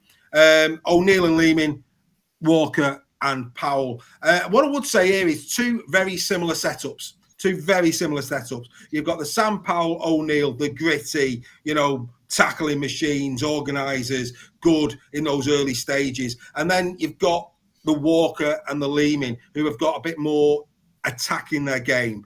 It's interesting that as well, just bring this to your attention, boys. Just consider this as you're giving me your thoughts about this particular battle on the day. They both adopt a different strategy. So what we see at Warrington is that they tend to go with a Walker start, and then a Powell comes on later just to calm the ship. Whereas Wigan, O'Neill tends to start, who is more, like I say, that little in and around, bit more tackly, not taking as much risks, just bedding his side in. And then 20, 25 minutes, and we saw this on Saturday at the Halliwell Jones, on comes Leeming, normally with Dupree and Mago. Obviously, no Dupree this week, but it will be Mago and a other that comes on. And then Leeming just creates havoc when, the front line of the opposition have tired. And it's really interesting that there's those two parallels here between how they actually approach the game. One advantage that Walker's got is he's got a 40-20 in him. We've seen that. I think of all of these hookers, Danny Walker has shown time and time again at the base of the scrum that, he can put Warrington on the front foot from a 40-20, perhaps more so. Leeming's got that in his game, but doesn't execute it as often or with as much accuracy as Danny Walker tends to do. 3 tries to 5, 4 assists to 3, breaks very even, busts, 1 bust difference per game, carries pretty even as well. And the meters, again, pretty even really as hookers go. Very, very interesting this in the middle. Like I say, very contrasting. We'd expect, if the tail of the tape's anything to go by, a Walker, O'Neill start, and then Powell and Leeming coming on. Vital position, vital performances needed. Joel, your thoughts on this? I'm glad you mentioned that about the approach they use for nines, because for me, I think it's far better to have a settled 9, if you call it a settled 9, to just steady the squad into the game, and then once they know where they're at and they've figured everyone out, then you bring on your flair players that make it harder for the opposition. Because if you send on a player who's got flair at the beginning, everyone's fit enough to look after him or take care of him. But then when everyone's tired towards the end of the game and you put on somebody who wants to play some quirky rugby, it's much harder to deal with. So I think that's why Wigan probably tip it for me on that, and that's probably the better way to do it. But of course, I'm not a coach, but that's where I'd be going for that. Of all of those hookers in a 1 to 13 combined team, which one do you pick to start? I think that's a bit Walker for me. Fair enough. Steph, your thoughts on the hooking battle? Yeah, it's quite an easy one for me, this one. I would have Walker and O'Neill. I think they complement each other really well. I would start O'Neill just from a steady in the game defensively. I think he's been absolutely outstanding for such a young player. And Walker's probably one of the most exciting hookers in the game for me, and has got the defensive attributes as well. I think those two are just a level above the other 2 players, but they're all great players. Leeming's a good player, and he brings a great attacking dimension to the game when he comes on, and Powell's solid for Warrington. So, but I would definitely go with a mixed bag on this one and go for Walker and O'Neill. Fair enough. Same question, Greg. Yeah, it's a tough one. This Cruz Leeming, when he comes off the bench, is electric. As somebody said in the tackle, I think it was Dawn, that Brad is a tackling machine. He's a steady Eddie. He doesn't do a lot. He doesn't do a lot of spectacular things, but he controls it in the middle, a bit like Sam Powell. Whenever Sam Powell's come on, and I think what. I think Sam Powell has made a massive difference to us this season in the fact that he can come on late in the game and he calms it down and he controls it. For me, starting hooker is Danny Walker because he's of his electric pace. That's who I start with bringing. It's a difficult one. I don't know which hooker I'd have on the bench. I'd have all 3 of them on, to be honest. But yeah, starting hooker is Danny Walker for me. Okay.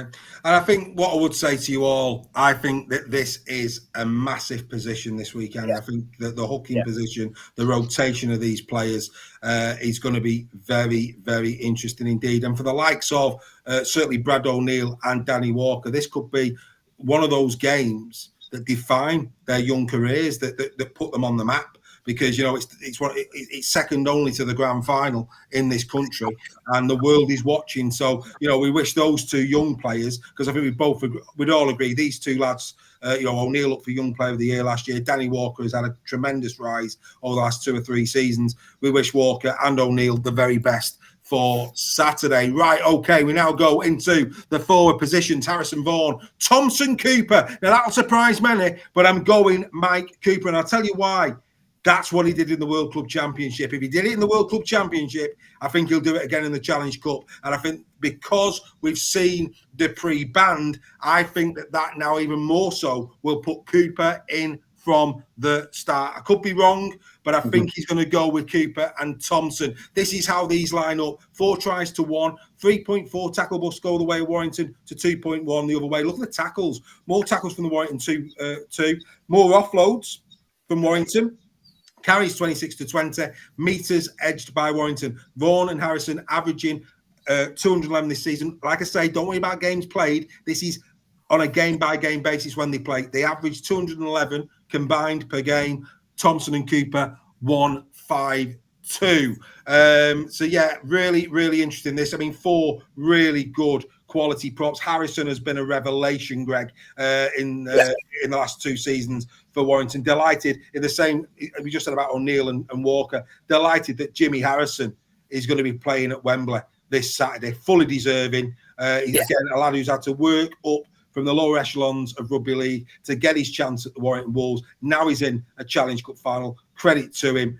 On the right-hand side, been there, done it, got the T-shirt, as has Mr. Paul Vaughan. It's going to be an interesting battle, this one, Greg. Who are you going with here? Oh, I'm going with Vaughan and Harrison all day long. And I'm going to say that I think Matty Pete will go with Jed Byrne instead of Cooper. Well, I mean, in terms of Byrne, he's been missing, hasn't he? I think he's injured. I'll go with Jed Byrne. I don't think Cooper Liam Byrne. Squad. Liam Byrne has not been in the... I was looking at Byrne, but he's not been in the Wigan squad for a couple of weeks. I don't think Byrne's fit. I don't think he's coming to the Champions League. If he's not fit, then Cooper plays. If he is fit, there's others ahead of Cooper. Yeah, but Cooper started the World Club Championship. Yeah, he did, but that was beginning of the season when he was a lot fitter than he is now. He's been out for a while. Well, Dawn Baker's saying that Byrne is a no. Oh, well, fair enough. Then if it is Cooper, and I'm getting a red card from Peter Mason, surely a yellow first, mate. Come on. Vaughan and Harrison all day long. Thompson is a great player. If they had somebody alongside Thompson of that stature, then Wigan would be in business here. But I think Vaughan and Harrison, the way those two have been playing all season, is that they're the 2 props for me, I'm afraid. Yeah, well, Dawn Kirby's gone in. Of course, Hull KR fan. She's gone Vaughan and Harrison. Defence against Cats was immense. Defended set after set on the line. Interesting in terms of tackles. All of these players have played 11 games bar Cooper. And Thompson is out-tackled. He's 303. Vaughan is 260. And Harrison is 287. Steph, your thoughts on the props?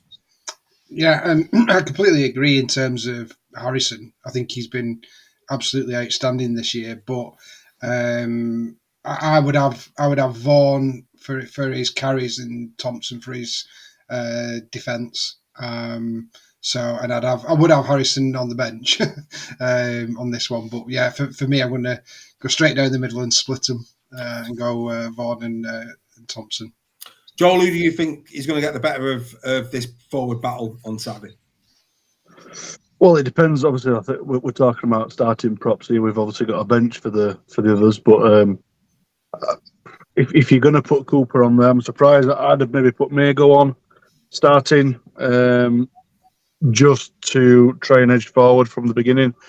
But yeah, if you're going to look at that, which you'd understand that'd be a steady forwards. For me, I'd be looking at Vaughan and Harrison. I think they've probably just got the slightly better combination there. But for a combined, it'd be Vaughan and Thompson all day long. 4 tries, Jimmy Harrison this season for the Warrington Wolves. And as Andy Bibby said there, whoever comes out on top in the middle units, well, it's the old saying, isn't it? That forwards win games by how many. Right, let's get into the back rowers then. This is interesting. Fitzgibbon, Nicholson and Curry will be going up against Fowler and Sembert and Ellis. I think this is an absolute, no doubt about it. This is who the back lines are going to be. Tries 5-3 in the favour of the Wigan Warriors. Assists 6-2 in the favour of the Warrington Wolves. Busts absolutely neck and neck. Breaks 0.3 and 0.6, tackles more from the Warrington Wolves, and then finally the meters more from the Warrington Wolves. I mean, there's no doubt about it. This is a quality looking back row line on both sides of the field. You know, 2 NRL prospects in the middle there, Nicholson and Ensemba. Curry is a man reborn. Fitzgibbon and Farrell, Rolls Royces of Super League, second rowers in Super League. There's no doubt about that. Steph, this is an intriguing backline battle, isn't it? I mean, no wonder you're shutting your eyes. I mean, you could go in there, couldn't you? This, for me, some real quality on that screen, isn't there? Oh, this is... You can't see what I was doing then, but I was putting my head in my hands. This is the hardest one for me by a long way. This is, quality all over and form as well. It's not just quality, it's not reputation, it's players playing really well. I'd have to go with this one. Fitzgibbon, Ensemba, and Curry. Well, there you go. You heard it from Mr. Sale. The Warrington edge it 2-1. And of course, when we're considering Farrell not getting in a combined team, I mean, dearie me. I mean, don't get me wrong. If we go back 2 or 3 years, then maybe he just walks into it without even worrying about it. Steve Cartledge, he's actually put Farrell in his. He's gone Farrell, Fitzgibbon, and Ensemba. Good evening to Steve, a Super League member. Who's playing 13 there? Well, good players. Probably Ensemba. But I'll tell you what then, Joel. As you know, mate, I do the groundwork, right? Is what I'm about to say a game breaker at Wembley? So what you're looking at there on screen are 6 quality rugby league players. We're not going to have a bad word said about them. However, now we come into it. Get ready for this one, baby. Okay? Missed tackles. Lachlan Fitzgibbon has missed 22 tackles this season in 11 appearances. Ben Curry has missed 13 tackles in 10 appearances. Don't fall off your chair when I say that Matty Nicholson, in 9 appearances, has averaged 33 tackles a game and hasn't missed one. That is just frightening. There's analysis for you, gentlemen. Compare those stats to Wigan. Farrell, 17 missed tackles a game. Ensemba, 18 missed tackles a game. Ellis, 11 missed tackles a game. More missed tackles by a country mile on the Wigan Warriors side. Could that be telling, Joel, at Wembley? Well, the defence is going to be a massive part of the game, especially when it's knockout rugby and it's the final. It's a one-off game. There's no second chances here. It does make it much more interesting. Steph's so right. This is probably the toughest one to call out of all the positions. I'm going to have to put Ben Curry in there. I'm talking about the combined here. Ben Curry's got to be in there for me. He's just a great player. Ensemba and Farrell. So they're me combined. But I think, for me, I'm going to stick my neck out. I think I'd say the Warrington back rowers here only just pip it for me. And that's only down to they've played together more than the other 3 at Wigan have, I believe. Yeah, I mean, Peter Mason's got it in for you tonight, Greg. What I will say, what I will say, Pete, is I've got no issue with that, but don't come for me, my friend. You state of tipping, my friend. You keep to the bookies. When it comes to Super League figures and stats, my friend, don't even go there. Don't even go there. Absolute 100% spot on there, my friend. Mr. Nixon, over to you. What are your thoughts on the back line? Tough one. Really tough one. And the hay fever's kicking in. Let me see. I don't know. I mean, Curry has got to be at 13, hasn't he? Over Ellis. It's a tough one. Are you going to go for your Harlem Globetrotters of Fitzgibbon and Ensemba? Are you going to go for your steady eddies of Nicholson and Farrell? And that's the choice, isn't it? God, it's a difficult one. Curry's loose forward. And I'm going to go... Oh, God. Nicholson and Ensemba. Yeah, fair enough. I mean, look, when I put this together, I was blown away by the fact that Nicholson hasn't missed a tackle. I mean, it's just frightening, absolutely frightening. And it's been said in the chat, no wonder he's going the NRL. I think Fraser Howard said that. Absolutely incredible. I mean, unbelievable. I mean, what I would say is I would pick Ellis. Ellis, for whatever reason, is being ignored this season, and on both sides of the ball. You know, when he was announced at number 13, nobody was more surprised than I at Wigan. But let me tell you now, he is doing a sterling job at 13 for Wigan. He's hardly getting any praise for it.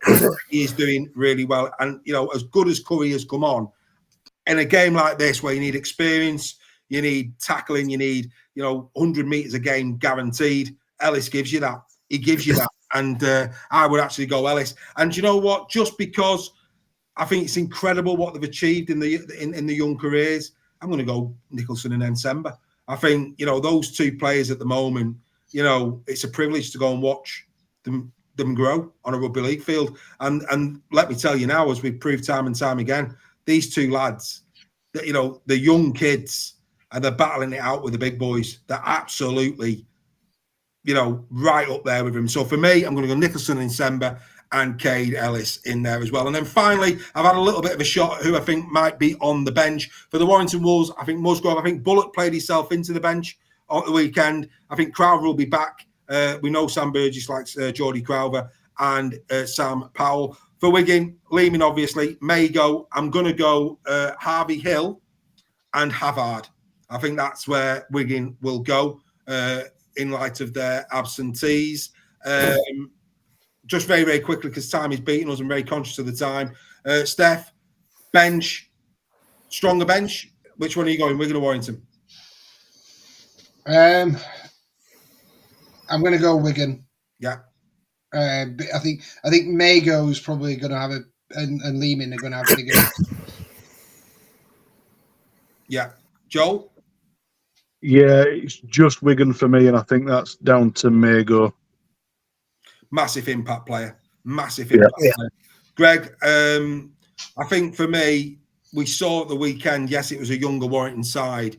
I think this year, for teams to beat Wigan, they need to probably be in the grind, probably ahead at 25 minutes, because when Mago comes on, obviously Dupree as well, no Dupree, so it's going to fall on Harvey Hill or it's going to fall on Havard to come and have that impact moment in the game. Maybe it'll be Thompson, maybe they'll put Havard on alongside Cooper and have a Thompson and Mago come off at 25 minutes. But what we've seen time and time again this season from Wigan, 25 minutes into the game, the heavy artillery accompanied by Lehman comes on and they just put the afterburners on and blow teams away before half-time and just after half-time. It's important that Warrington are right there on 25 before this artillery comes on.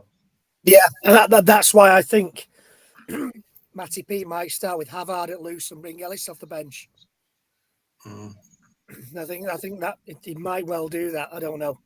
But yeah, I think that Wigan bench just edges ours. Bullock's not had enough game time. He was superb on Saturday. Played out of his skin. It's a shame Max Wood got injured, because he was magnificent. Yeah. Max Wood. It's a shame he took a knock and probably won't figure in the final. But Bullock, I think Wigan's bench just edges it, if that's the bench. Although I would not be surprised if he goes with Havard at loose and has Ellis on the bench. Maybe Sam Walters on the bench. So we'll see. We'll see. Well, Callum Calver saying, great show again, gents. Thanks for the entertainment. Everyone who isn't a member, join up. It's a no-brainer. Absolutely. Bottom line is, for this to carry on next season, then, I can't keep doing all the time I'm doing, guys. Thank you to everybody who's joined. It makes it all worthwhile. But we need more members, because I'm not going to do it half-hearted. I've got to be able to do the production. I've got to be able to do it right, or else what's the point in doing it? That's the bottom line. So everything that I do is for you. I think there was an old advert there somewhere back in the 80s. But we do. Wasn't it? I think it was. We do need your support. Right. No paragraph, no sentence, just a statement going around the screen. Joel, who wins and by what score? Warrington by 1 point in extra time. Wow. Steph? Warrington by 1 point in extra time. Greg? Don't do this to me, guys. Wigan. Bye. A try. In 80 minutes. Do you know what? We've just gone through all that analysis, and it's took me a long time to get it done. Nicola Burtonwood, she's gone in the chat saying it's going to be a close game, but a wire win for her. Great to have your company, Nick. Joe Dalgreen, another member, he's gone wire by 14. Look, the bottom line is this, folks, right? Rugby League should be a winner. It should be, no matter what. I just thought we'd get a spectacle for the great game of Rugby League in tribute to the great man that was Rob Burrow. I just hope it's tight. My head is saying Wigan. I think Wigan this season could hold all trophies. You know, if they win this on Saturday, they're in possession of every piece of silverware. That's what they're in the possession of. But that said, like I say, you know, my heart says that Warrington have got a chance. They have got a chance. There's no doubt about it. Warrington have got a chance. My head is saying Wigan by about 10. My heart is saying, I'll tell what you've just served up, Joel and Steph, all day long. I might have aged 10 years in that process.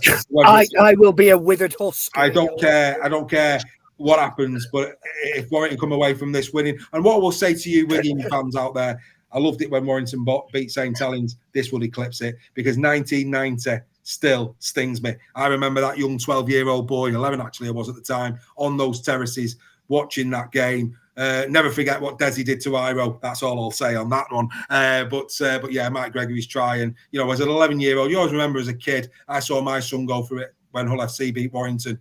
You know, you always remember as a child when you go to a final and you lose, it stings. And to this day, 1990 is like a cloud over my head. And maybe, just maybe, the sun will burn through it on Saturday, and it will be glorious sunshine once again. That will be my kids only know winning at Wembley. Well, they don't know how lucky they are. That's what my daughter's the same, because she's going to her first Wembley final this coming Saturday, and I can't wait to take her. Look, guys, time has beat us. Absolutely mad. We've done all that analysis.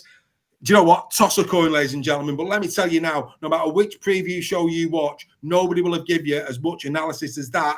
What they might do is take the shortcut and go, you know, toss a coin. But we've had great fun debating it, haven't we? Absolutely outstanding. We will, well, I won't be, but Steph will be. Steph will be back. You don't know it yet. Steph will be back on Sunday for the Final Whistle podcast, because I will not be here this week because I'm going to watch Aladdin with my kids in Manchester. So, Steph, if you want a taxi home from London, you're in the chair, son.